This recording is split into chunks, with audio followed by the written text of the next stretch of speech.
Welcome to today's presentation. Our topic is OneNote versus Evernote. Both are popular note-taking and organizing tools used by both businesses and individuals worldwide. They both have desktop programs, web platforms, mobile applications, and content clippers. Their similarities lead many to question why we need both and which would suit your needs. The truth is that despite their similarities, the two products have very different origins, and those backgrounds give both products some distinguishing strengths. The topics that we're going to cover for each of our products today are organization, adding content, sharing, storage, and pricing. To start, we're going to look at how each product structures their notebooks. Both OneNote and Evernote call the top level of their organizational structure a notebook. However, the structure within notebooks is quite different between the two products. This is the most obvious result of the differences in each product's origin. OneNote started as Microsoft's way to digitize and store sticky note type data, as well as loose printouts, receipts, and other office paperwork. It was offered originally with Microsoft's Office suite, so along with Word and Excel, you could also have this lovely program called OneNote. Evernote, however, began as a way to quickly and easily capture data anywhere, including away from your computer, as well as keep that data organized. So with that in mind, let's set up our notebooks. I'm going to be using the desktop software for both OneNote and Evernote to demonstrate how to set up these notebooks and for the rest of our webinar today. We're going to start with OneNote, and as you can see, it does have some similarities to the rest of the Microsoft Office suite. It does have a similar ribbon. Please do keep in mind I am working on a Macintosh computer, so I do not have as many features as the Windows version would have. However, most of the functionality is maintained between the platforms, and I am comfortable moving forward with this demonstration. That said, if you do have any questions about some functionality that may be missing that you are expecting to see in OneNote, please feel free to give us an email after the webinar is over. And just to be clear, that disclaimer is only for OneNote. The Evernote product is exactly the same across platforms, so that's just a disclaimer for OneNote. All right, so let's set up our notebook. Here you can see there are 3 panes on the left side of the screen. The first one is for notebooks, and you can see the titles down at the bottom. The second one is for sections, and the third one is for pages. And to create a new element in either one of those 3 categories, you click the button on the bottom with the plus sign. For the purposes of this webinar, we're going to pretend that we are in charge of gathering info for our imaginary company's relocation to Atlanta. So we're going to put some information together in both of the programs that will help us get a better picture of what is going on in the city of Atlanta that we can then share with the rest of the company. So we're going to start by creating a new notebook, clicking the notebook button at the bottom. It pops up here with a couple of different folder colors, so we can pick whichever one makes us happy. Let's go ahead and pick one that stands out. We'll go ahead and choose red. Over here, we can give our notebook a title. I'm going to call this the Atlanta Project.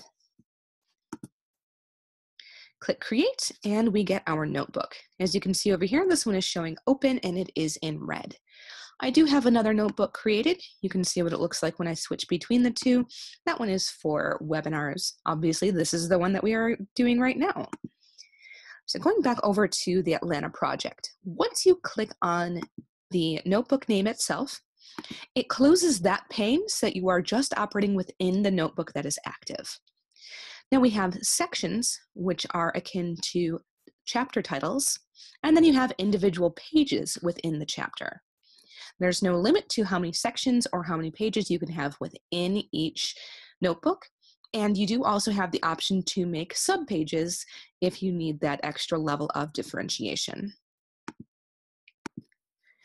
I'm going to go ahead here and give this a couple of sections. It does give you these two default sections and pages as an easy way to start. You can rename them by right-clicking and renaming. Let's call this one Amenities and More. And then I'm going to add one more just for the ease of organizing this as we go. And we'll call the next one the New Facility. That'll just give us a couple of topics to start saving our information to. You can see here it does also give you the ability to change tab colors within the sections themselves.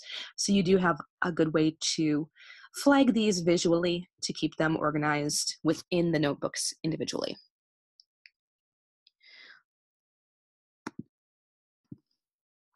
Once we start adding content, you'll see how giving the individual pages names will come in handy.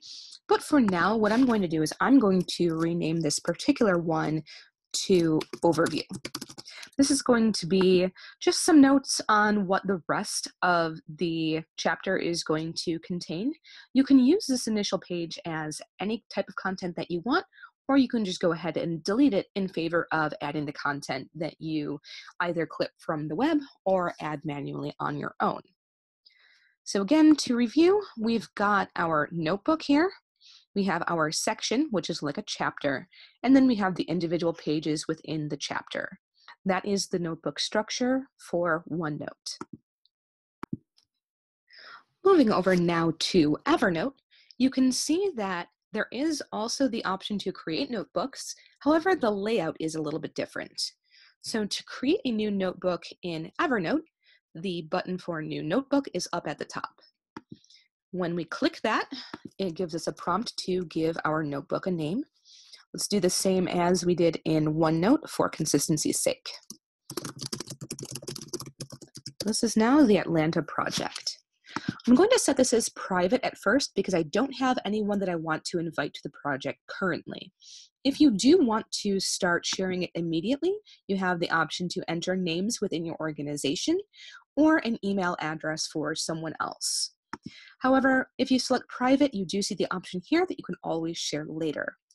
I'm going to click Create, and you will see that this has now been added to my list.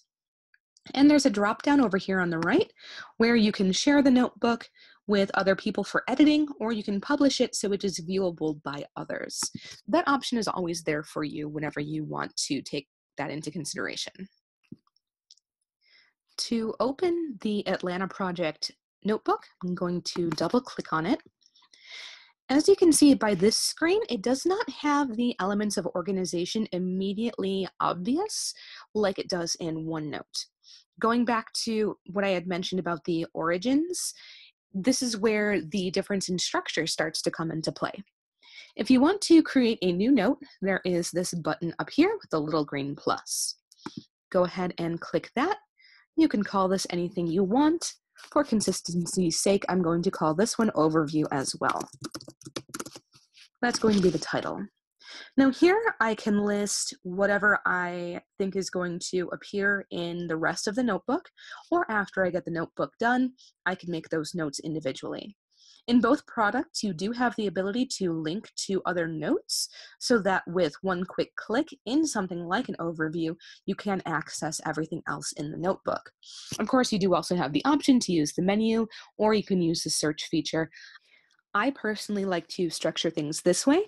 That way, if I need to see everything within a notebook at one glance on one page, I have the option to click on one element and do that easily.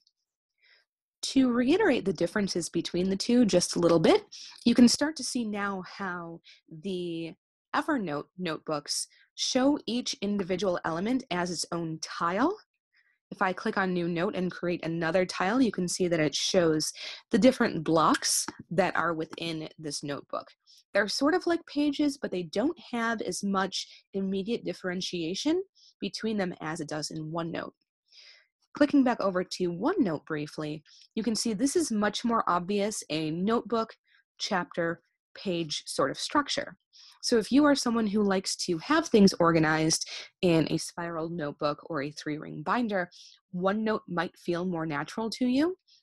Whereas if you are someone who likes to have quick icon visibility of the different elements within your notebook, Evernote might be more structured to how you prefer to see your content. Now that we have our notebook set, we can start adding content. Both OneNote and Evernote have browser plugins to make clipping and saving content from the web very easy. These can be added to most modern browsers. I'm going to be using Google Chrome today. If you're not using Chrome, things may look a little bit different when you install the plugins, but overall the experience should be pretty close to the same. On Google Chrome, up here in the upper right corner, you will see the 2 icons for the plugins. The elephant head is for Evernote, and the purple notebook is for OneNote. We're going to start with OneNote by clicking on the icon, which brings up a menu of a few different options for clipping your content. If you hover over the individual content types, you'll see a tooltip that pops up that will explain to you what the individual clip type does. Full page says that it takes a screenshot of the whole page just like you see it. Region is taking screenshots of the parts of the page that you select. Article is clipping just the article in an easy-to-read format. And bookmark is clipping just the title, thumbnail, synopsis, and link. As you can see in this big window in the center, it does give you a preview of what things are going to look like once you save them to your notebook. I'm going to close this for just a second. If I scroll down on this page, you can see that there are lots of different elements in this travel guide from Google about our new host city of Atlanta. Since there's lots of good visuals that might go nicely into a presentation, I'm going to go ahead and click on my icon and choose the full page option. Now, since there is some good content in there via links as well, be aware that it does save the original destination link. That way you can still go back and find that page originally, even if all you did was select the full page. You'll see here, though, that this is just an image. There's nothing in here that is left actionable to click on. That is one thing that does differentiate OneNote from Evernote, and we'll get back to that in just a moment. So this saves the website exactly as you see it. All of the formatting is intact, as well as all of the images, and you can scroll through the entire thing at a glance. I am going to choose a location here in this dropdown and save this to the Atlanta project. This one I'm going to put in the section Amenities and More, and I'm going to select Clip. You can see it gives you a notification here that the clip has been successful. As a note, it does give you this button to view in OneNote. However, this launches the web version of OneNote, which I'm not going to demonstrate today because its functionality is very similar to the desktop version. I'm going to go ahead and click the X to dismiss this notification. To show you what that looks like once it does sync over to OneNote, I'm going to come over here and click on our Atlanta travel guide. I can come up here and rename this to anything I want. I'm going to leave it with the default name of the page for now. As you can see, the link that I mentioned is right there at the header. And I can scroll through, and the entire web page itself is saved as one image. Going back over to Google Chrome, I'm going to take a look at our next page. Here we have a page that lists neighborhoods in Atlanta, which of course would be good information for anyone looking to relocate to the area. As you can see, this page is much more text-based, so I'm going to select a different clipping option from the menu this time. I'm going to go ahead and click on Article, which is going to give us a simplified version of the website. It strips most of the site design itself and just gives you the text, the links, and any related images. This is already set to go into the Atlanta project in the right category. So I'm going to select Clip, And again, it will give me a notification that my clip was successful, which I will dismiss. Next, I have a link here that is going to tell our hungry employees good places that they can eat. Since this is a list of links to other places, this is probably something that I would choose to bookmark. So I'm going to click on bookmark so that the individual clip itself just saves what we see on the screen there and tells people to go to the link for more information. Last, I have brought up a map of Atlanta. This as well would make a nice visual for any presentation about the city of Atlanta. So I'm going to click on our icon and select region. It grays out the screen and gives you a set of crosshairs. With the crosshairs, you can drag and highlight the area that you want to select for your region, and then release the mouse to save your image. Going to clip that, and it has been successful.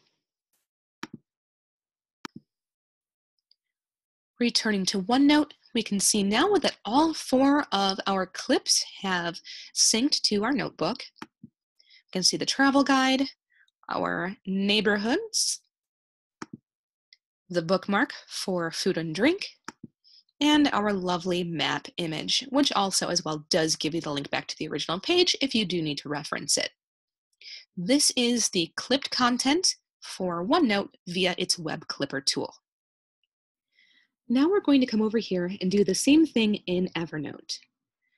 Similar to before, I'm going to click the Evernote icon, and this will bring up the different clip types that Evernote has to offer.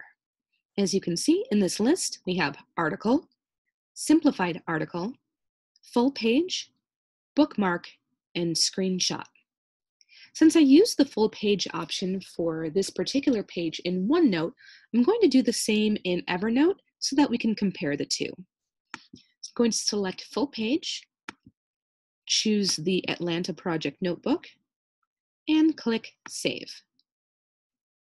It does take a moment, but we will get our pop-up that says that this has been a successful clip. And there we have our confirmation, and pop over to Evernote to see our clip. So here it is, and immediately as I move my mouse, you may see the difference between the full page option in OneNote and the full page option in Evernote. Whereas in OneNote, the full page option saves the entire web page as an image that does not preserve any links or any formatting. The same option in Evernote does preserve those elements. So when it says that it's preserving the entire web page, it is actually bringing you the entire web page. You can double click on the note itself to see everything in a full view. Some web pages with a lot of formatting may not render exactly the same way in Evernote that they did natively in the website. It's up to you what is more important, maintaining the links or maintaining the structure. If the page structure is important to you as opposed to some of the content being saved quickly, you may want to save it just as a bookmark.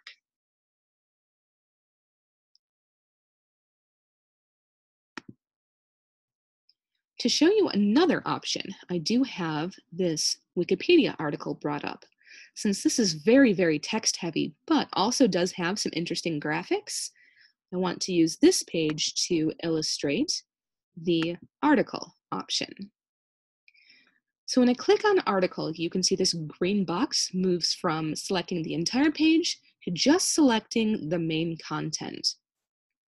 As opposed to saving the full page, which gives you all of the menus such as on the left and the navigation items on the top, the article option just saves the meat of the particular page. So I'm going to send that to my Atlanta project and save it, and then we'll take a look at what that looks like. And here we have it.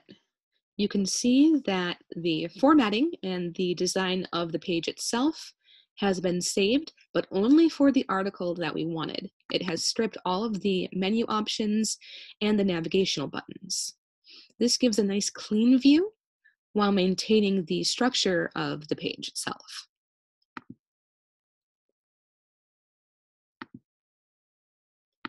Going back to the page about the neighborhoods, since this one was such a great example of something that's mostly text, we will go with simplified article, much the same as we did in OneNote. These two features are very similar. It does give you this rendered preview of what your clip will look like. We can save it to our Atlanta project, pop over to Evernote and see what that looks like. And you can see it's a nice list with all of the formatting of the web page stripped, so it's very simple and easy to view the links, which are still preserved and active.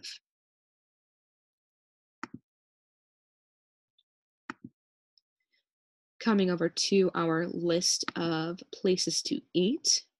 This one will stick with bookmark, same as before. It does render a preview, which looks very similar to the OneNote version. Select our notebook and save.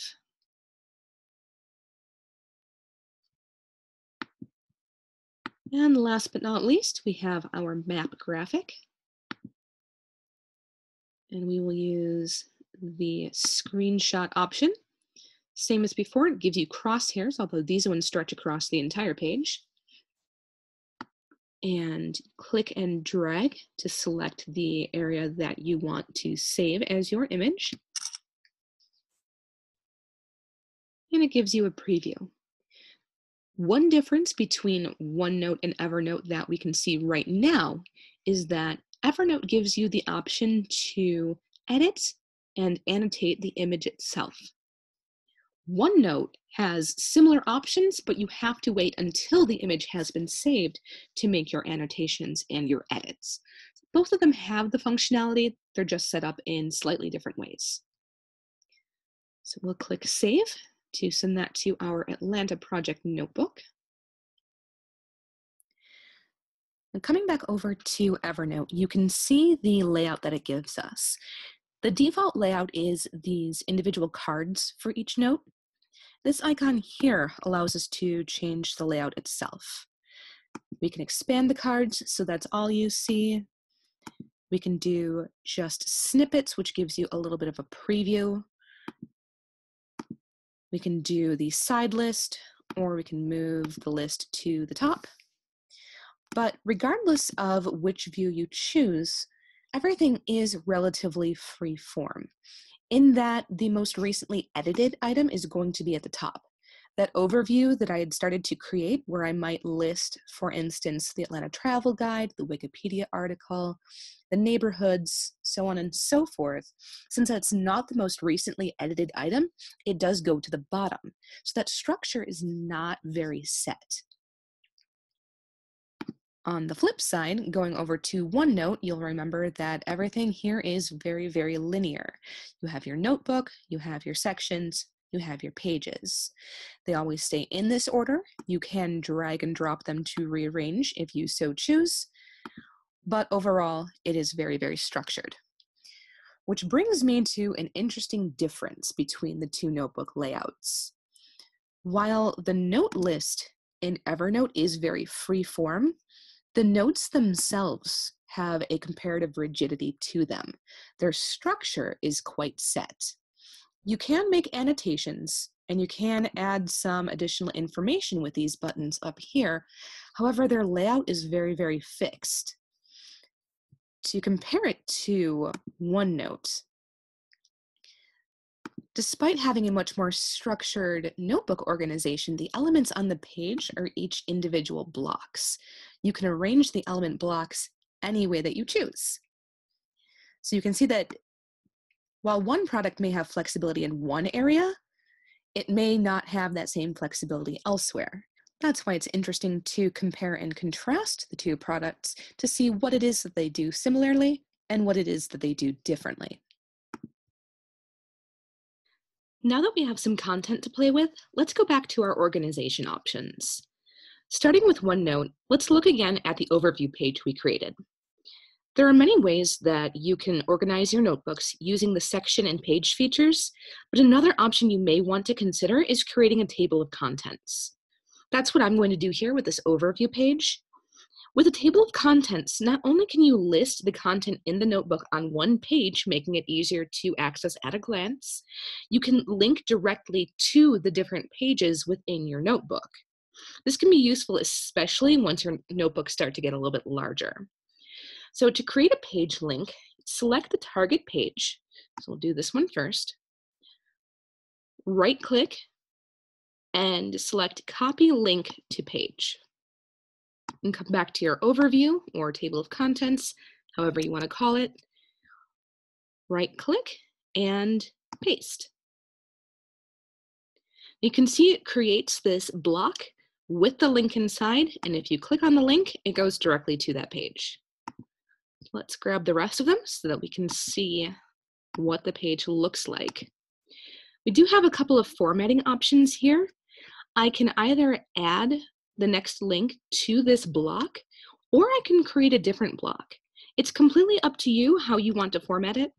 Putting things in the same block is the most simple, the easiest. But if you really want to get creative with the formatting of your notebook, feel free to explore the options with the various blocks. You can add individual images to spice things up a bit, or really anything that you can think of. And once I have all of my links here, there are some additional formatting options. If I go back over to the Home tab, if I select all, I have the option to add some bulleted lists. So I can change it to just visual bullets. Or if I have a very long list and I want it to be numbered, I can do that as well. A lot of these formatting options should be fairly familiar to you if you are familiar with Microsoft Office, because the options on the ribbon are going to be taken directly from all of the other products in the Office suite. So it is very, very user-friendly if you are familiar with Office. Now let's go over to Evernote and do the same thing with this overview page. Very, very similar to the way that it works in OneNote. If you right-click on any individual note, you have the option to copy note link. So I'm going to come back over to my overview note and paste that there. You can see it gives you the link directly to the note, very, very similar to the way that it works in OneNote.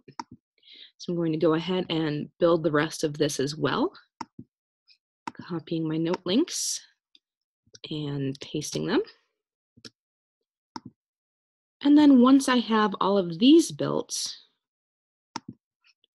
we can apply some similar formatting.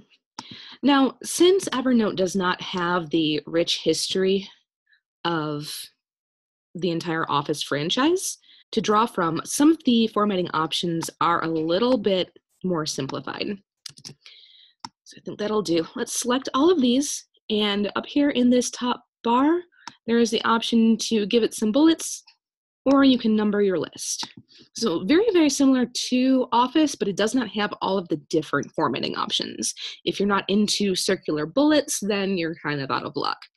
In the grand scheme of things, it's really just a personal choice, much like many of the other features that are just ever so slightly different between the two products. Another very popular organizational tool is the tag. If you're familiar with certain website platforms or with blogging or even with some social media use, you've probably used tags before. Both of our STAR programs today do use tags, so we'll show you how those work in each of the programs. All versions of OneNote 2016 come with a list of preset tags, which you can assign to individual pages to give yourself another level of visual differentiation between items. So there's a list up here under the Home tab. You can either scroll through to the side, or you can use the drop-down arrow to see all of them. You can see they have a couple of different categories. You can list things as contacts, phone numbers. You can list them as more nebulous things like ideas or to-dos. You can assign them priority levels, so on and so forth. Unfortunately, you are limited to these tags that are preset in everything except the desktop version of OneNote 2016 for Windows. On all the other platforms, you are sort of stuck with just the tags that they have preset for you. However, one other feature that I personally find useful is this to-do button. I like the to-do button because with one quick click, I can assign a checkbox and I can mark it done for anything within my notebook. This becomes useful if you are using it to plan a to-do list or if there are actionable items on each of the individual pages that you're building. I like it because it is just one button that they have nicely set aside for you, which I think is very, very useful. So it's not the most robust tagging system, but it does certainly have its applications. Evernote, on the other hand, it offers a bit more freedom when it comes to tags. It's more of a traditional tagging fashion where the user is responsible for defining and setting each of their tags. Defining tags is quite easy. It can be done by clicking in the typing field next to the tag button at the top of the window of each note.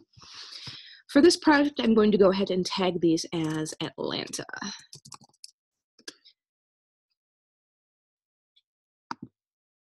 Once I add once I add the tag to the note, I can add it to any other note in any other notebook. It does start to pre-populate the list for you, so you can select it. With this drop-down, you can also filter by tag. You can remove the tag, and you can delete the tag from all notes. If you make a typo, or if you decide that you want to change it, you can do that with a simple click there. You do have the ability to enter multiple tags as well. If, for instance, I wanted to save this as, let's see, I think, what is one of my other ones? Bookmarks.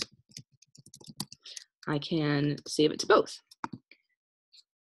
I'm sure you've noticed by now that on the left side of the screen, Evernote by default does have tags listed as one of its menu options. It is something in the view menu that you can turn on or turn off. It is completely optional. It does give you a list of all of the tags that you have when you click on tags. And then you can click on the individual tags themselves to see what has been tagged with those tags. So for instance, I had started to build my other notebook for webinars, and I tagged each of the individual types of notes, so that way I had visual examples of each one, and they were easily accessible for me to include in the webinar later. As you can see, this is another place where the difference between the two products and their origins becomes very, very evident. Evernote's intention to organize information captured quickly from any online device shows in its emphasis on tagging to keep each note stored and categorized quickly. On the other hand, OneNote's digital notebook model requires a bit more intent in terms of setup, but once you have your notebook itself set up, it offers a very clean and linear overall structure that may not utilize tags as much as you would in Evernote with its more free-form structure. Up next is a really cool feature, kind of makes us feel like we have the software of the future a little bit. It is OCR. And OCR stands for Optical Character Recognition. In short, it's the way a computer program reads and converts text from an image. Both OneNote and Evernote utilize OCR tech, but they employ it in very different ways.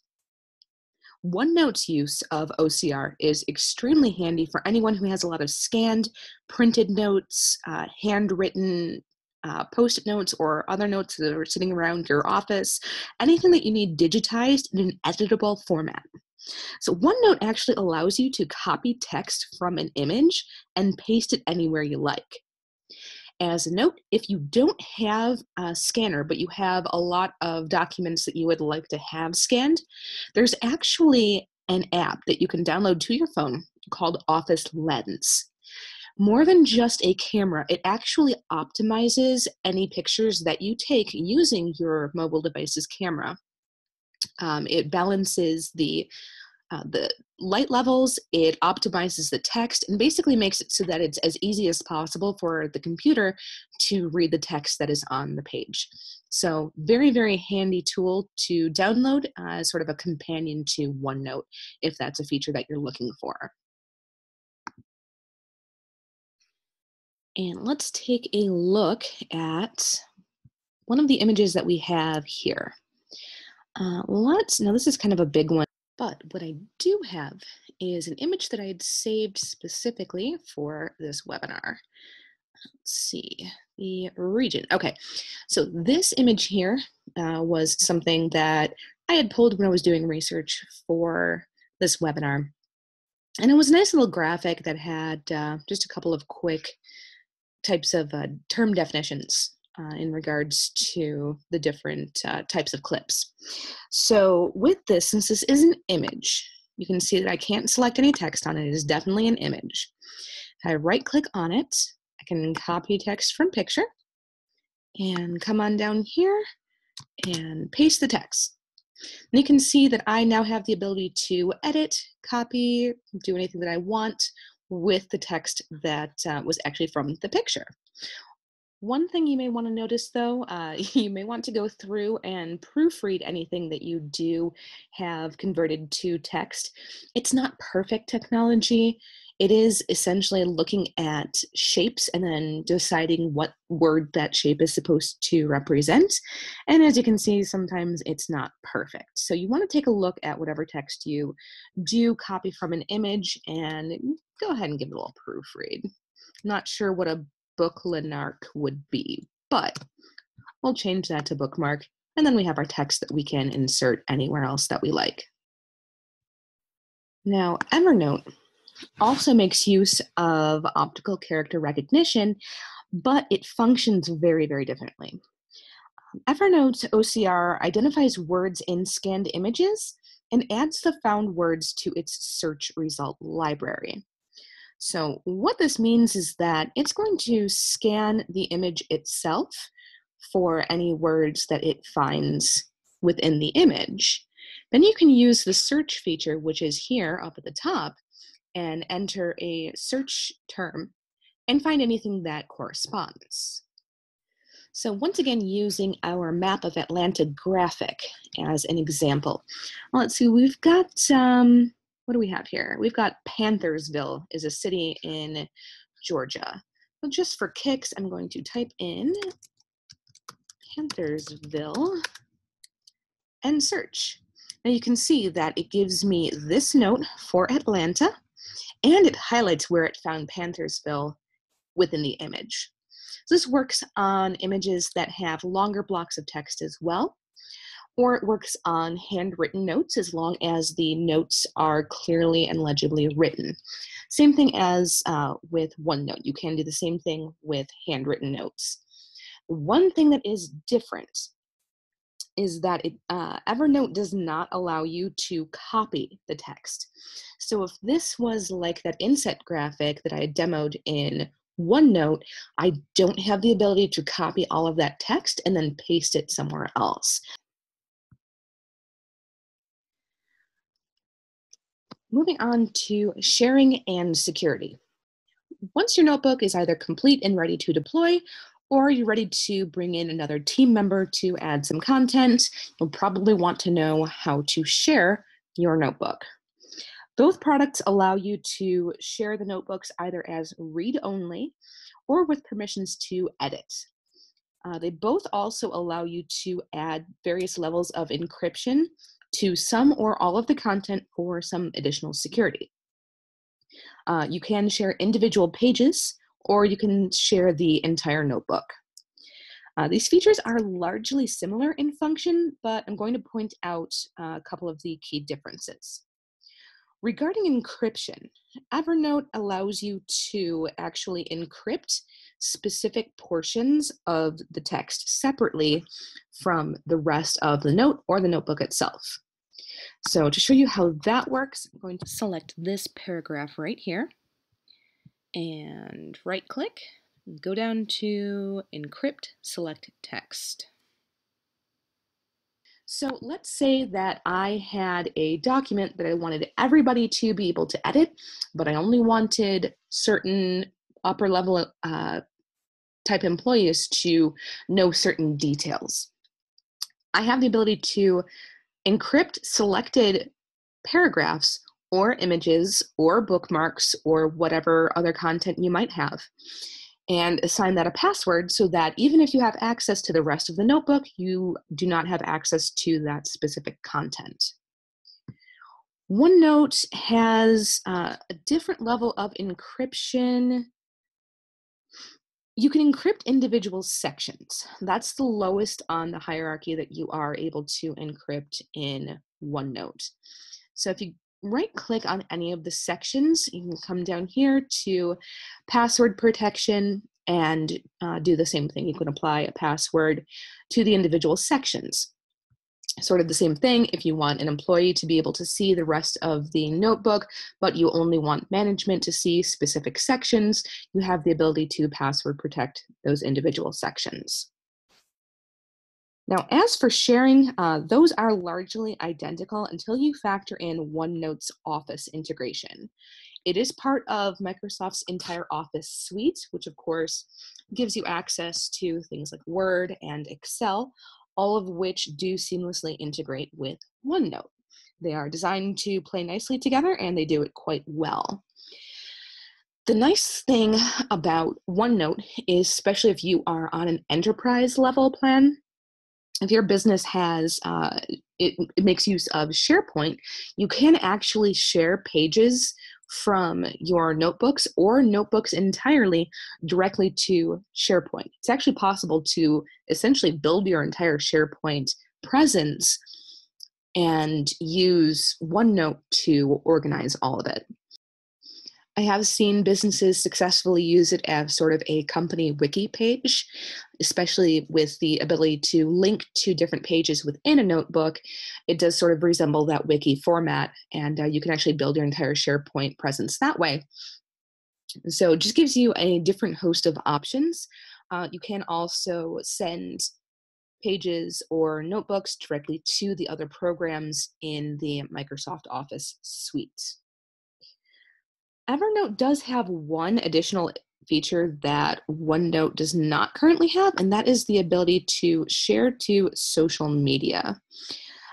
If you right-click on any note and you go to Share Note, it by default brings up this enter name or email, but down here there's this link for more sharing, or there's this button, excuse me, for more sharing.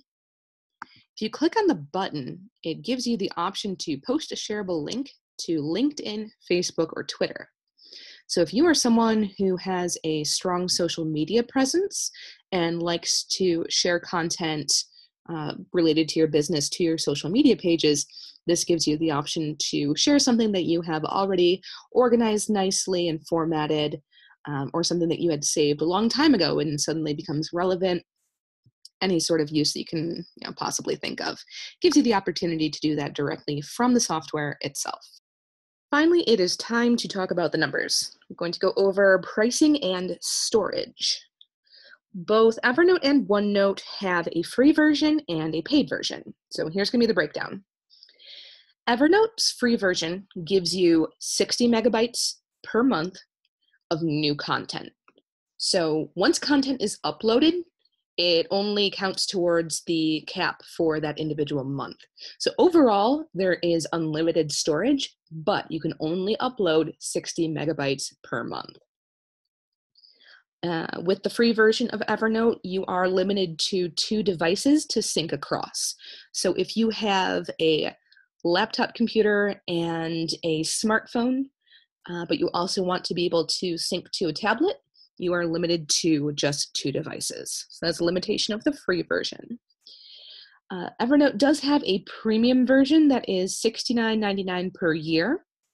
That takes your storage up to 10 gigabytes per month. Again, same storage model where it is a monthly cap, but anything uploaded previously does not count towards the cap in the following month.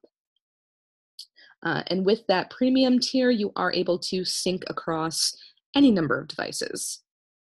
There is also a business tier that's $14.99 per user per month with 20 gigabytes per month of storage plus 2 gigabytes per user.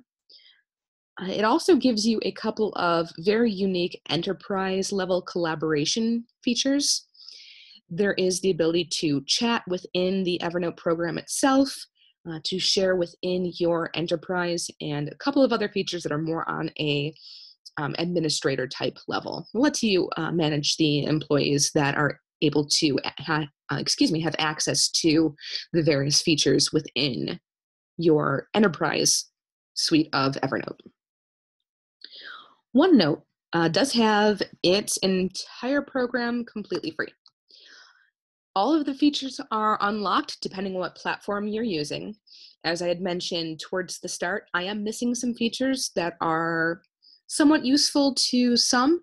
If you have the Windows platform, you have the option to do some additional things, like I mentioned, the custom tagging. You can also, you can see right here, there's the option for audio recording. You can do video recording directly into OneNote if you have Windows. However, all of the features that are available for your individual platform are there with the free version. You do have a limit of 5 gigabytes stored in the cloud. You are required to have a OneDrive account. That is a free account through Microsoft. And you do have to be logged into your OneDrive account to be able to save anything to the cloud. If you already have a subscription to Microsoft Office, however, whether that is a business subscription or an individual monthly paid subscription, your storage limit is increased to 1 terabyte, and you do have all of the functionality of all of the other items in the Microsoft suite. Since I did mention things like SharePoint and Excel and Outlook, obviously if you don't have an Office subscription, you're not going to be able to take advantage of those integrations. But if you do already have it, it's there for you. It's probably already installed. If not, you can very easily download it and add it to your computer and enjoy everything that it has to offer. And with that, we are wrapping up this presentation. Both OneNote and Evernote are clearly extremely useful products. Each of them have their individual strengths. With the info provided today, hopefully you now feel familiar enough with each of their strengths to make an informed decision on which will best suit your needs. Thank you very much, as always, for watching. And if you do have questions, please send them to us via email, and we will get back to you shortly with an answer. Thank you so much. See you next time.